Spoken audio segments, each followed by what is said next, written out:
That is an opener.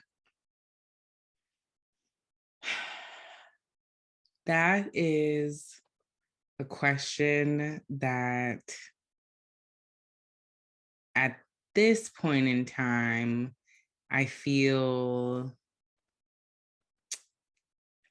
I'll be seeking the answer to this entire time I'm on Earth, I think. I feel like I would love to have like a concrete answer in terms of who I am, but I do feel like who I am kind of changes from stage to stage, phase to phase. So who I am today is different from who I was like 3 months ago, even. But I'd say today, right now, in this moment, I am a person that is trying to find like the comfort in putting herself first and really getting to know myself. I think that I am a very exploratory phase as a person right now.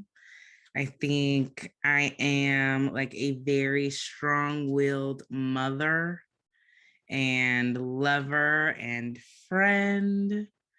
I think that I am a person who will probably always put people before myself.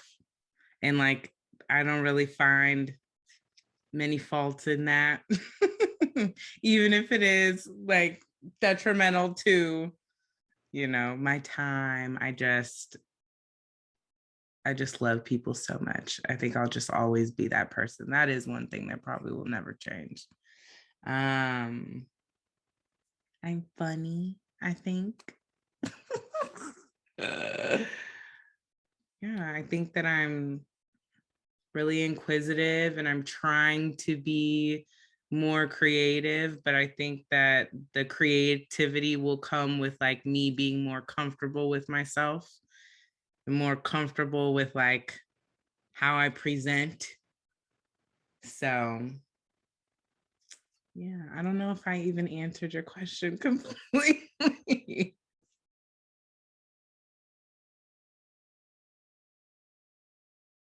Oh my gosh, yes. I feel like at the ripe old age of 30, I have been through all of them. I, in terms of stages and phases at this point in my life, I am finding that like who I thought I was, who I wanted to be, like changes so much. It has changed. It will more than likely continue to change.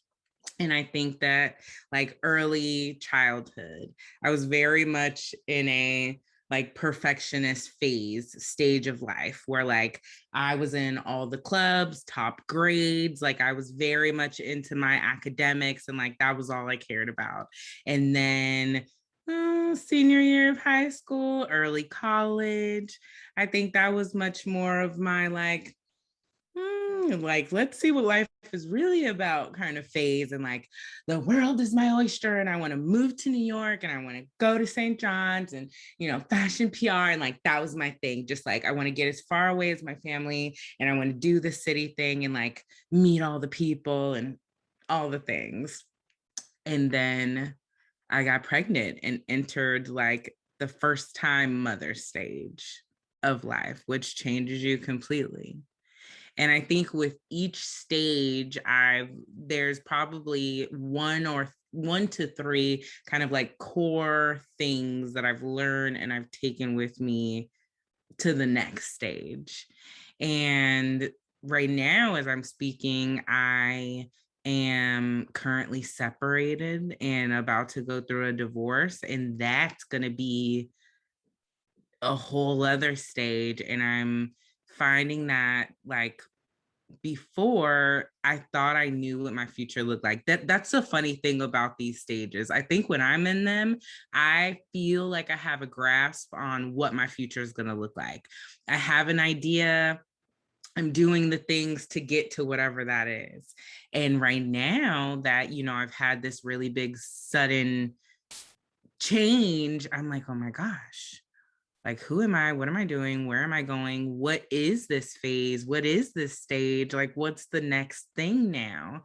And so I think, again, it just comes back to me being in this place of like, I need to figure out who I am so that I can like get some kind of grasp on, what direction I'm going in now. And I think I'm trying to embrace the positivity in that, because initially it was like, oh my gosh, this is bad. Like, you're a mother, you're an adult, you shouldn't be, questioning all these things. Like, you should have your shit together.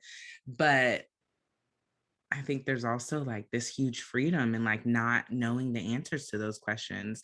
And now, yes, I am a mother and yes, I have responsibilities, but it's like this exciting, scary time to just what are the answers? What are we doing? What do you like? Like, I'm kind of excited.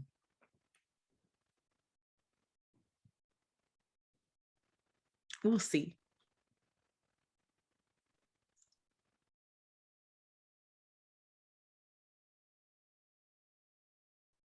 I think if we talk about how I love, that's probably my favorite. I am definitely my mother's child in that area.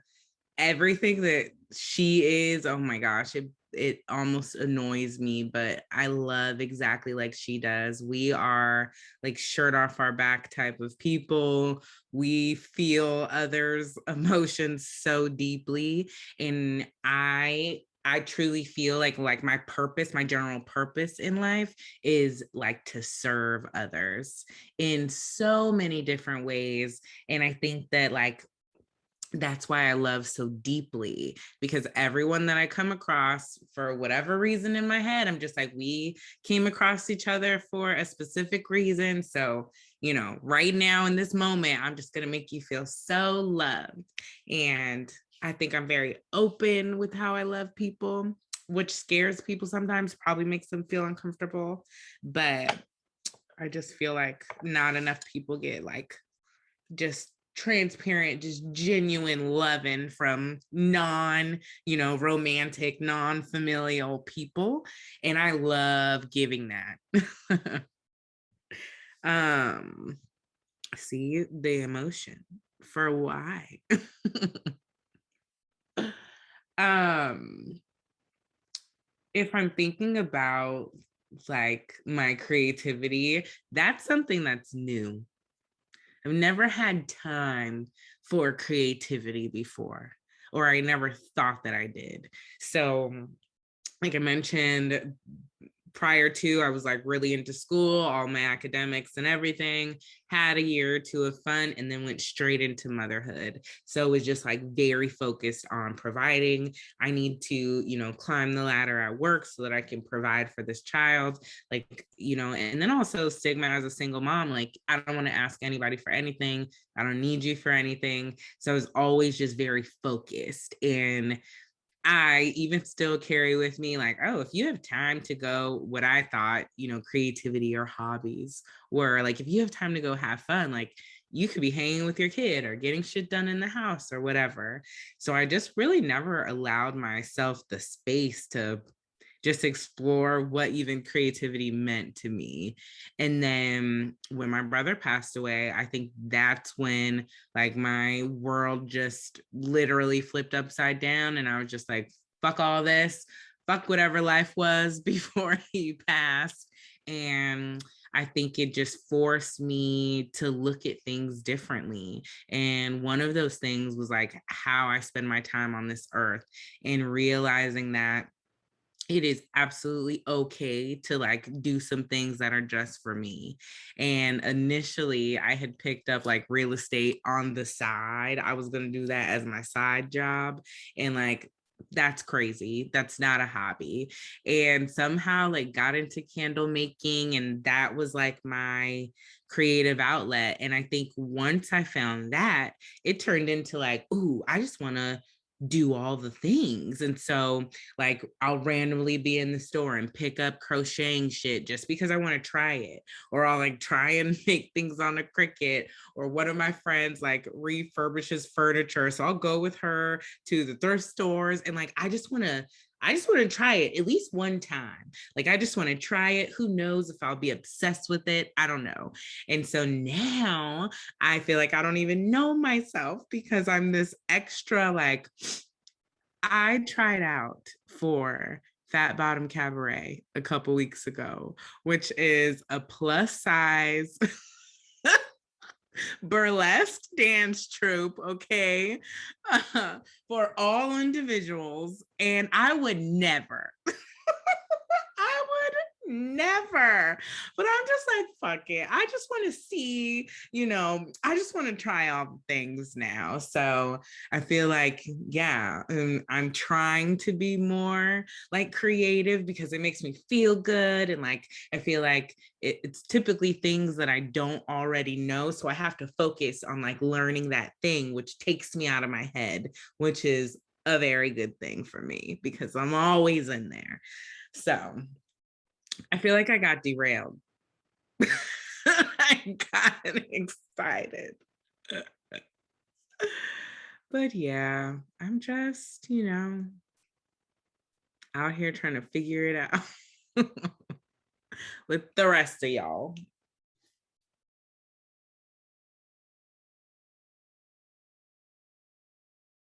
I think it goes into how I felt about motherhood and how I had to be. And so because I was a single mom and everything that I guess I thought about single moms, I just always felt like I had to have my shit together. When I talked about work, I needed to have things to say.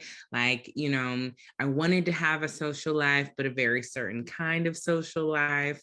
Like, the activities that I did with my kids and things like that. It was very like almost strategic because I just wanted people to think that I was a good mom. And I'm working through it with my therapist. But I know now that like none of those things have anything to do with me being a good mom. But I think because of that like thought that I had in my head, it didn't allow me to like truly be me in all situations.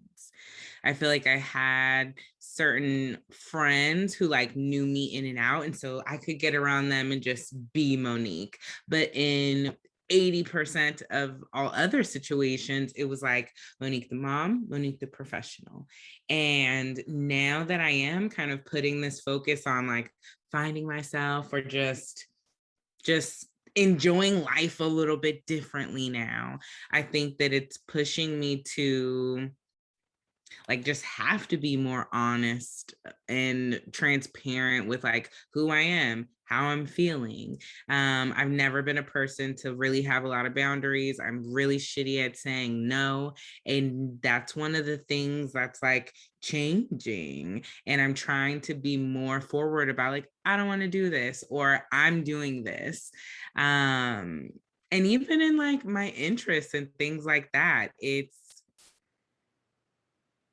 I think I'm able to be more outspoken about the things that I like because now I'm just like, I don't fucking care. Like, however you feel about it, I don't care. You don't pay my bills, you don't take care of these kids. Like, who cares? I'm going to go be a unicorn tonight. That's my latest thing. And I'm just like, I'm going to tell everybody I'm doing this. I'm with, whatever. And before, I would never. But, now I'm just like, oh, y'all try it out for, the burlesque dance troupe. Whatever.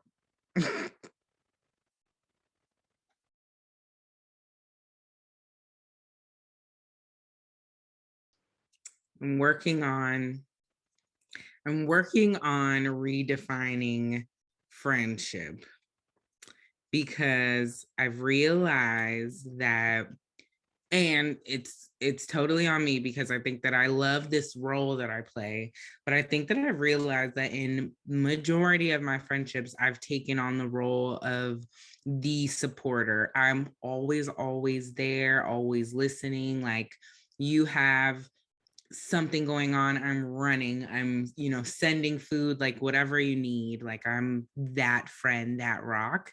And I think that my friends have gotten very comfortable with, like, I tend to not dominate the conversation or, pacify things that are going on in my own life, just because I feel like, oh, everybody's going through things. Like, I don't want to, burden you, but I'm always like, please come to me, tell me, blah, blah, blah. And now, with this separation, like, a lot of things just like really crumbled for me. And there was a moment where I got really mad because I felt like I didn't have anyone and no one was there for me. And I realized that I had kind of structured my friendships this way. And so while I still feel like, some people should have had the sense to just be there a little bit better, I do think that I have shown people how to treat me, and it's not the way that I want to be treated now. So I have to kind of, like I said, redefine what friendship is, like what I want and need out of my friends. And I'm trying to educate my friends as I go. And it's uncomfortable for me. And I'm sure it is for them too. But I think that's an area in my life that I'm paying like really specific attention to right now, because I know how much energy I put into people. And I just want to make sure that I'm, reciprocated or surrounding myself with people who, like, it's not even a thought, you know.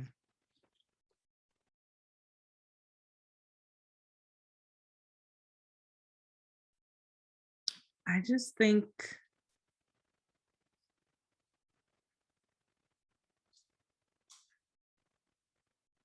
a couple things. One, just silence in a conversation sometimes.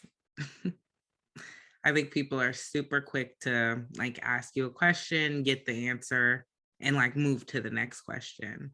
And sometimes you need to like work up to like really saying what you want to say or how you feel. And sometimes it's just not enough time.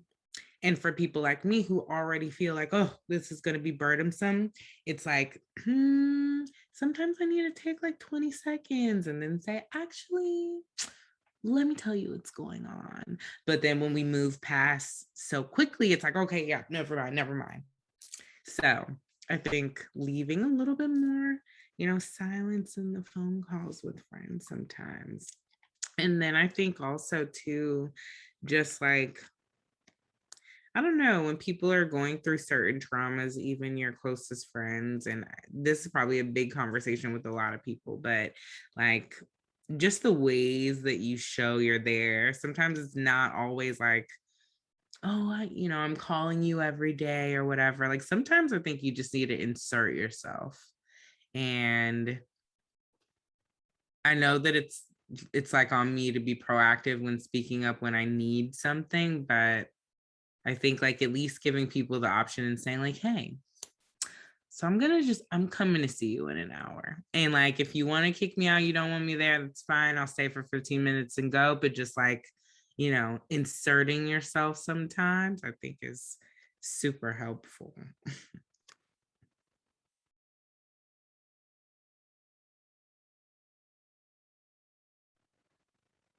I need to work on not feeling uncomfortable with the full 30 seconds.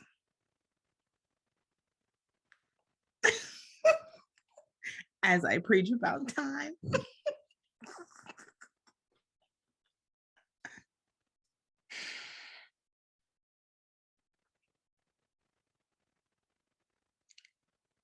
I have more needs right now than things to give. I just need just clarity and just more like just grace with myself right now. big needs.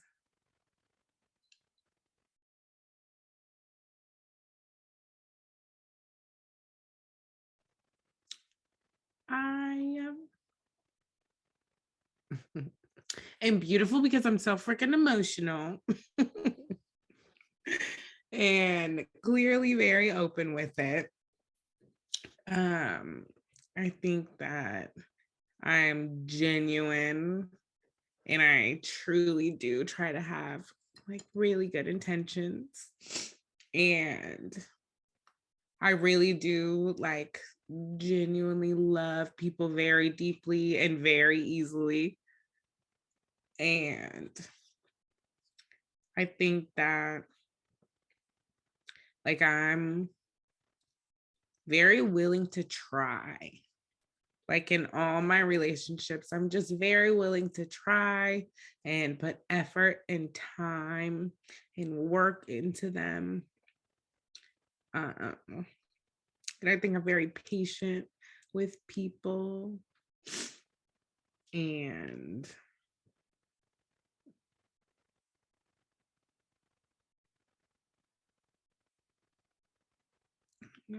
I think my just like genuine like empathy and interest and compassion towards people is very beautiful.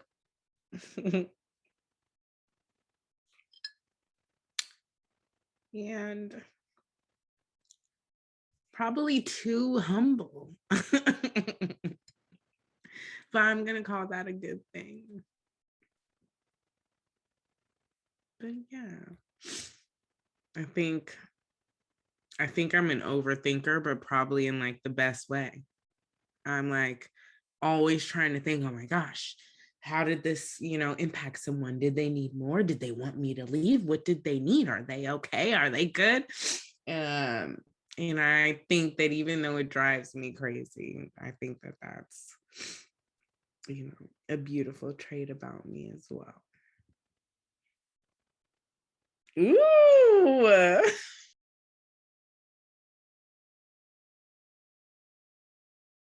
Probably just having to answer. Mm,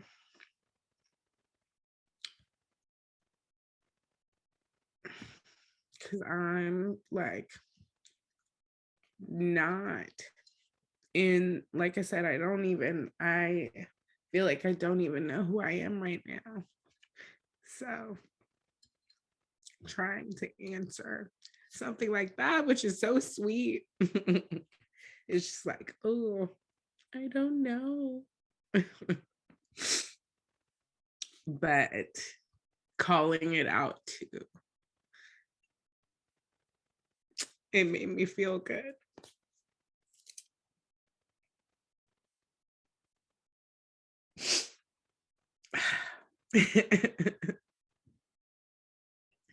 I appreciate the question.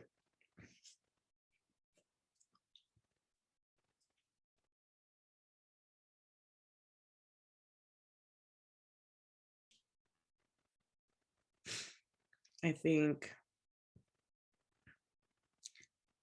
time and energy, those are the two most important things to me right now. I think just like where you spend your time and where you spend your energy. Because I truly am starting to see that, like, if I only, or if I am intentional with trying to keep my energy in a good place, then it's going to stay most of the time in a good place.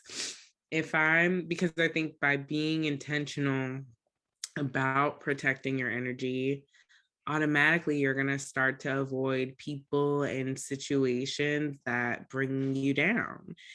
And then when it comes to time, obviously that shit is limited and it is not guaranteed. So I think just really being thoughtful about how you spend your time, where you spend your time, who you spend your time with. Like I am trying to be so much more aware of that, you know, not focusing on keeping my house clean because that's time that I could be having fun with my babies, or not, you know, like, oh my gosh, can I go on vacation without the kids for 5 days? Yes, because that's like time that you need, you know, to yourself. So I think that those are the two most precious, you know, important things to me right now.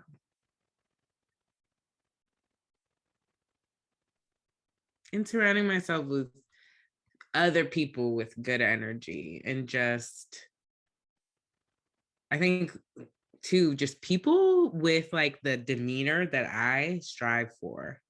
Like, I have found myself so attracted lately to people who are so much more calm than me, and just so much more like reasonable about life. Like, I am a very anxious person.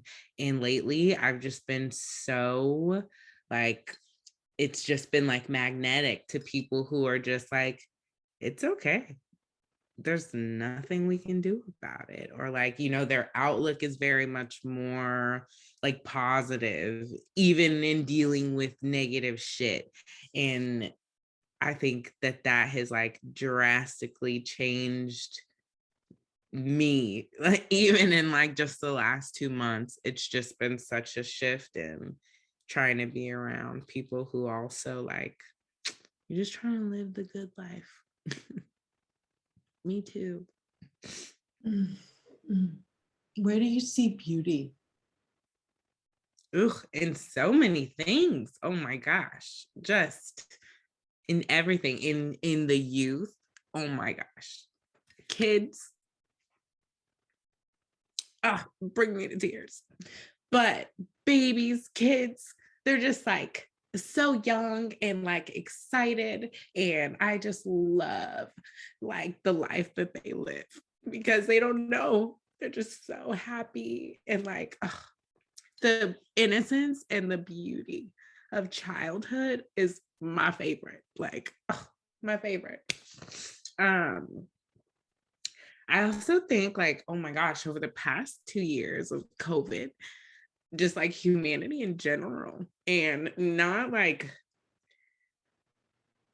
not everybody, but like communities, like small communities, like the way that they like really banded together and like circled around people and helping people, like no huge, you know, government or big companies, just like these tiny little grassroots efforts, or like people selling things out of their front yards, you know, to raise money for other things. Or here in Texas, when everything froze over literally, and people were like, oh, I have propane, I'll walk you, you know, some food. Like, although the past 2 years were terrible, I saw some of like the most compassionate acts, and it was so beautiful to me. Um, truly, I'm trying to see the beauty in everything right now. Like, eat the tiniest things. Wake up in the morning, smells like frost. Ugh, let me just bask in this feeling. So beautiful. So really, just everything, everything, but clearly, especially kids. I love it. This is going to be the most crybabyest interview. Oh my goodness.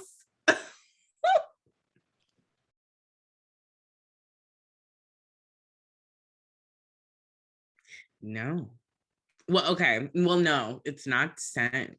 So I mean, I've always been a candle person, just, I don't know, having them around the house and decor and all those things.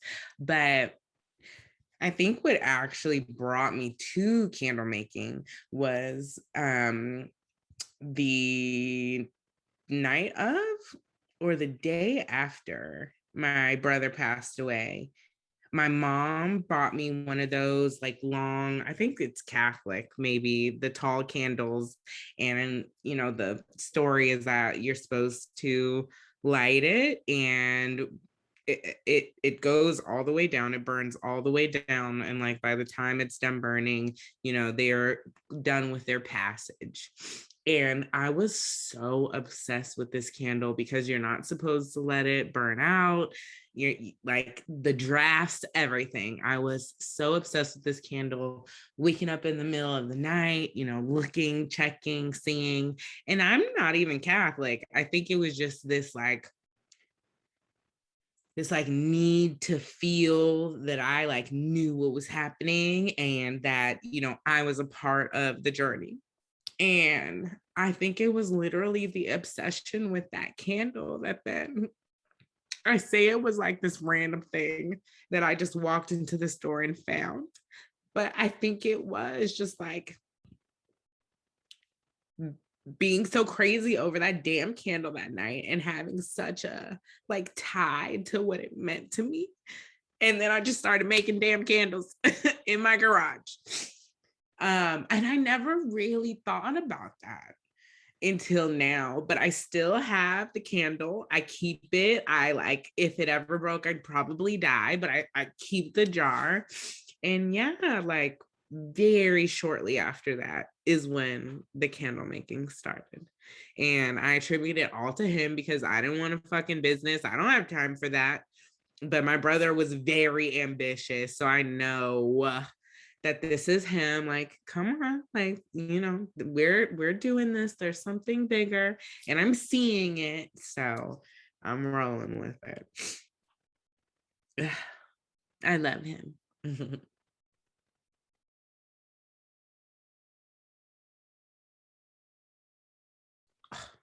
Everything.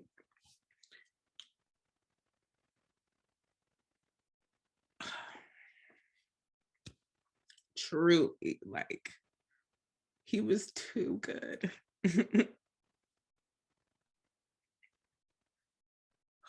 We just like he is the reason why like I have to like live this life differently. Like he is why. And I feel like he spent his time here like so well, even with the restraints that he had. So he was high functioning autistic, but you could really tell like socially, he was 24, but he was definitely more so, like 17, 18 socially, but didn't stop him, went to school, had learning disabilities, went to college. He'd always played basketball. So he ended up going overseas for a bit, like all these things that people were like,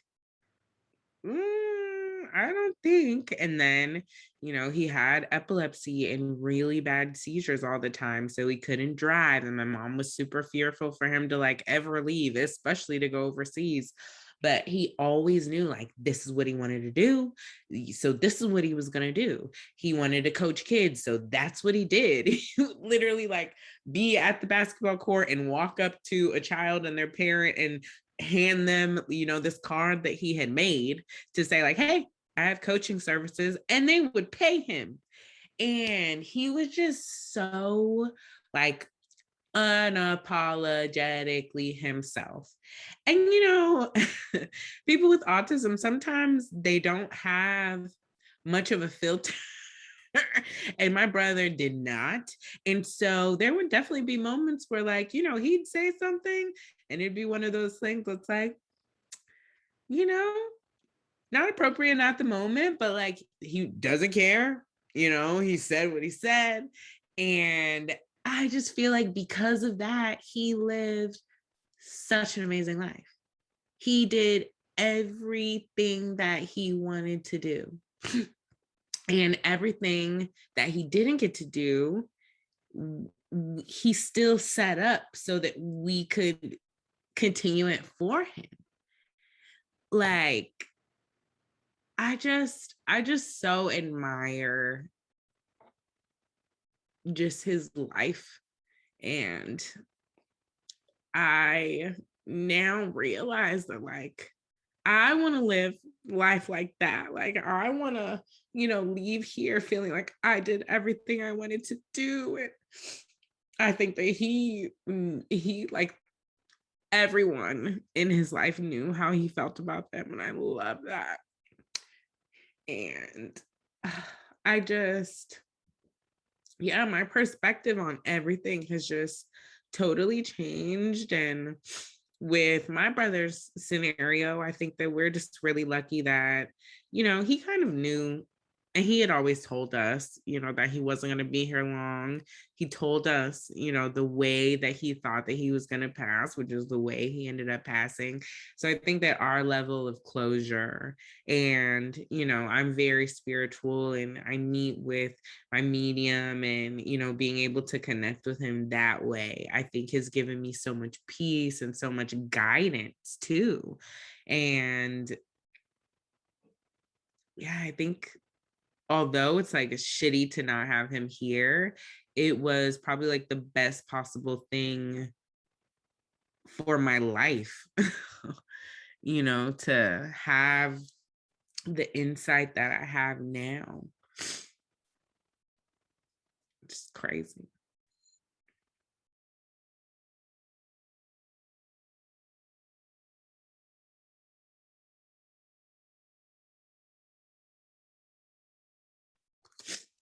Let's talk about sex. That is a thing, okay? And in this growth journey, I have found like, oh my gosh, if I could just give anyone advice, just like everything that we have learned about like intimate relationships is some BS. I truly feel like who said when it comes to everything, when it comes to monogamy, when it comes to marriage and family and sex, like who said like it had to be this one way? And like, fuck that. I was in a relationship with the guy that I'm not now with since I was 15. And in between there, had maybe one or two boyfriends or whatever. But it wasn't until we had one really long breakup for a couple of years. I had just moved to Texas, started to experience different things. And I was like, oh, okay, this is fun or whatever. But now on the other side of marriage, I'm now finding that like, oh my gosh, I suppressed myself for so long because of what I thought was like, these are the things that we do. And like, I'm supposed to meet someone, and like if that's not the person, then I'll meet someone else that is the person. And then once I find the person, we're going to lock it down. And it's just me and them forever. And I now know that I am like absolutely not interested in that. And why did I waste so much time thinking that things just had to be done this way? And I think that it's just so important now for people, especially like people who aren't, locked down, to just know that like, who said? No one said that things had to be a certain way. If you're interested in something, like try it, do it. There's a community for literally everything. There are people who are in alignment with like how you feel and what you think. And I just wish I would have known that forever ago. And especially when it comes to sex, like, oh my gosh, married women are probably like the most bored population of women having sex, period. Because, man, the constraints that you're in. And then, if you do want to deviate and bring someone in or try something different, it's like this whole huge conversation that you have to have because it wasn't something that you talked about in the beginning. And so then that brings in, how is your communication? Are you able to be vulnerable with your partner? Do you actually trust them? And there's so many things in the way that you don't even get to the sex. So I just wish I would have been one, just more vocal, period, around like, oh, even if it's, something that I didn't even want to do, I just wanted to learn about. I wanted to see, I wanted to try. Like, I wish that I had spent the last 10 years just being more vocal about things, asking more questions out loud instead of like not asking or not saying because I thought that I had to live within this box. It's so crazy. It's so crazy. And I think that that's, kind of what adds to what I was talking about earlier with like now just this excitement of, yes, it took 30 years to realize that I do not have to live my life in this like structure that I've seen forever. Like that, there's so many unhappy people. Clearly, this is not working. Let's see what does for me. And now I'm excited to find it. That wasn't all about sex, more relationships and things, but still.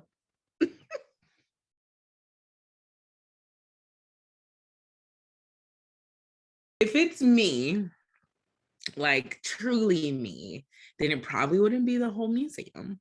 Would probably be like a nice little tasteful exhibit, center so you can't miss it, but not the whole thing.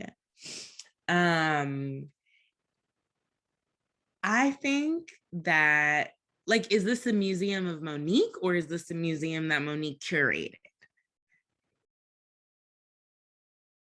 Okay. Well, I guess if it was the museum of Monique, then I would have, it would be a rotating installation, and I would showcase just, I mean, I guess I would just have a whole wall that's just like showcasing people who want to be showcased. Anyone who has some kind of art and they ever wanted to have it inside of a museum posted, like I would want to have a space so people can have their shine, some kind of rotating thing to give them, their spotlight. Also, if it's my museum, then you know that like some portion of it needs to go back to charity somehow. So like maybe there's like a fee to go into my specific exhibit or something, but we're connected to some greater give back some way, somehow. I think that it would be like earth tones going on in there, kind of similar to what I got going on over here, kind of jewel tones. Okay, some burnt oranges, some yellows in there. There would be plants. There would probably be like some jungle music going on in the back, a vibe, maybe a glass of wine. And then like, I guess my museum is less of a showcase of me and more of like an experience of others and how I want to make them feel. Now that it's coming out, yeah, I think that it's less of like, let me show you something, and more of like, welcome to Monique. Would you come?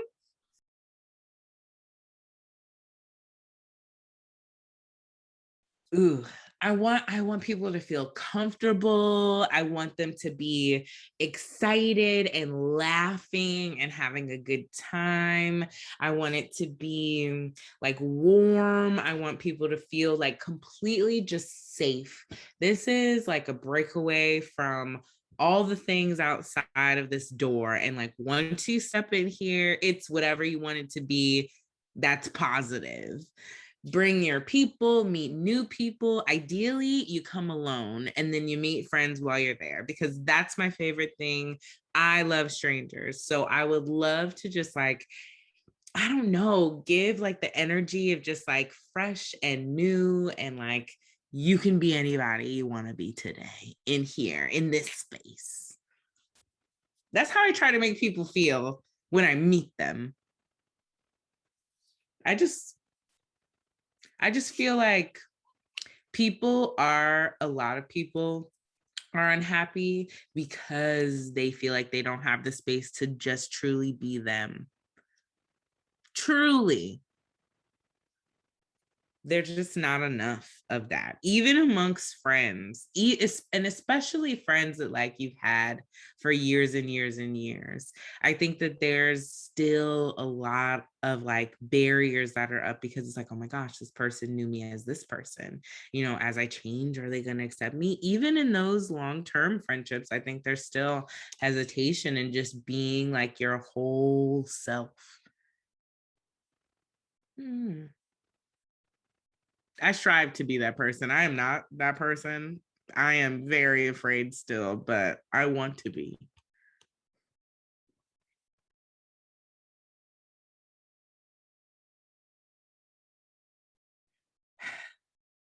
I am not brave yet.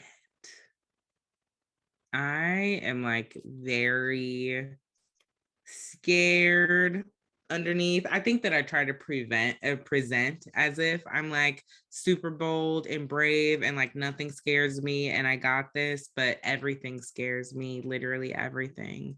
And I get super anxious over everything and overthink it. And I think that I need to become just more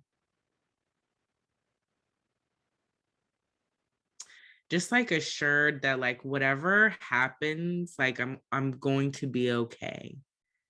And I just think that bravery and saying like whatever's coming is coming and we're going to handle it when it gets here. Like I'm not there yet, but I strive to get there.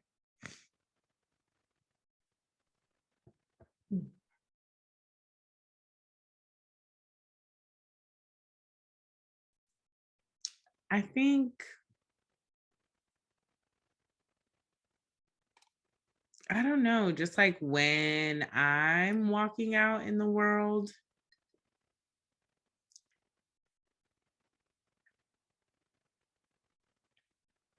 I feel like I see people and just, I feel like I see just people like trying to make it. And I think that I look at everybody as like a big old question mark. And I don't know, their story. I truly don't try to guess most of the time. Obviously, bias takes hold sometimes and I make some judgments, but I truly try to just look at the world and people in a way that like, all right, we're all dealing with some shitty shit and we're all trying to make it. So like, how can we make it together? I think it's always my thought.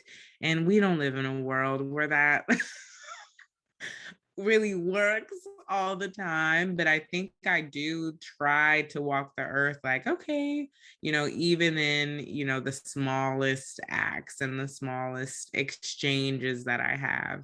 Sometimes I think people are kind of shocked or they feel like I'm going out of my way and it's something that I think is super simple, but I think it's just because I'm like, the day to day is hard. If I can just pick up this bag for you, like at least you had a second that was easy.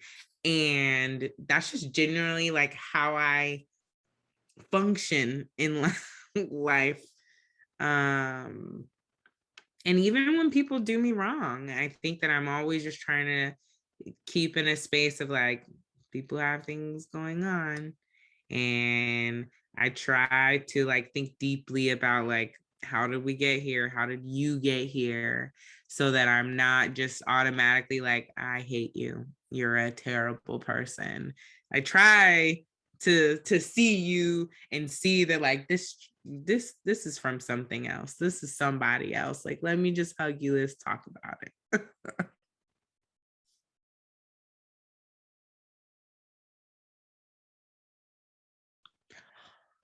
it. So many things.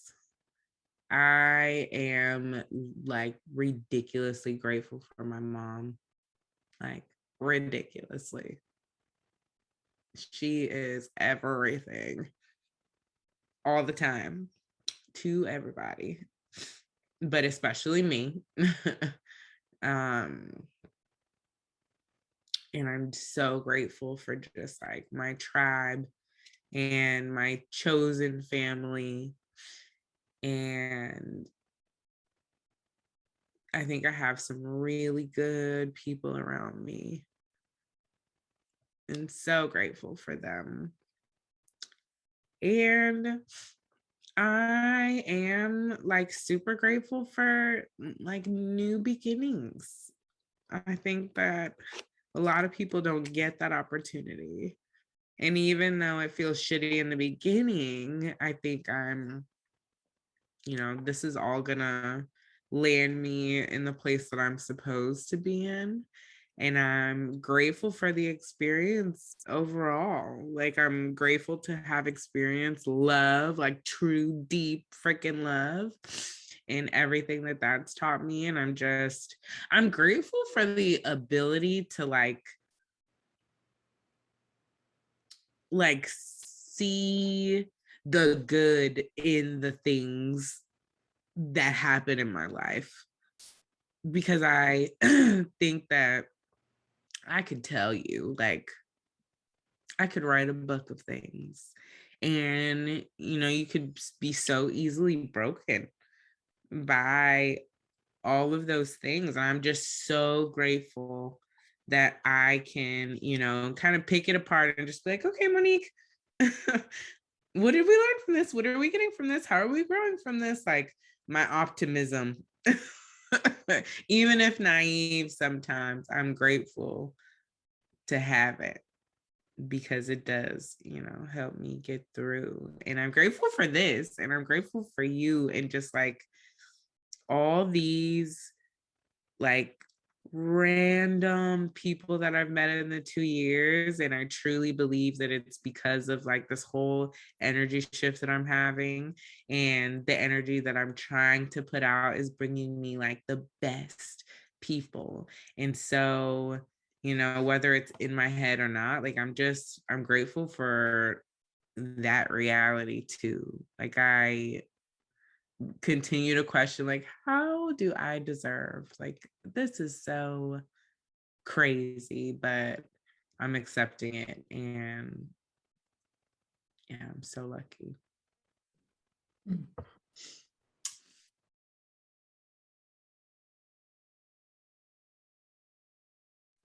I I feel like I need to like learn how to lean on myself right now. So I've been super resistant to asking for any support.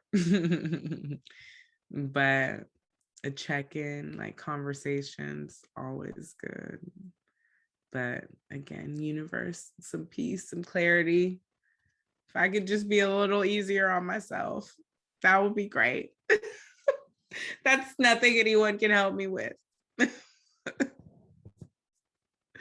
I need it.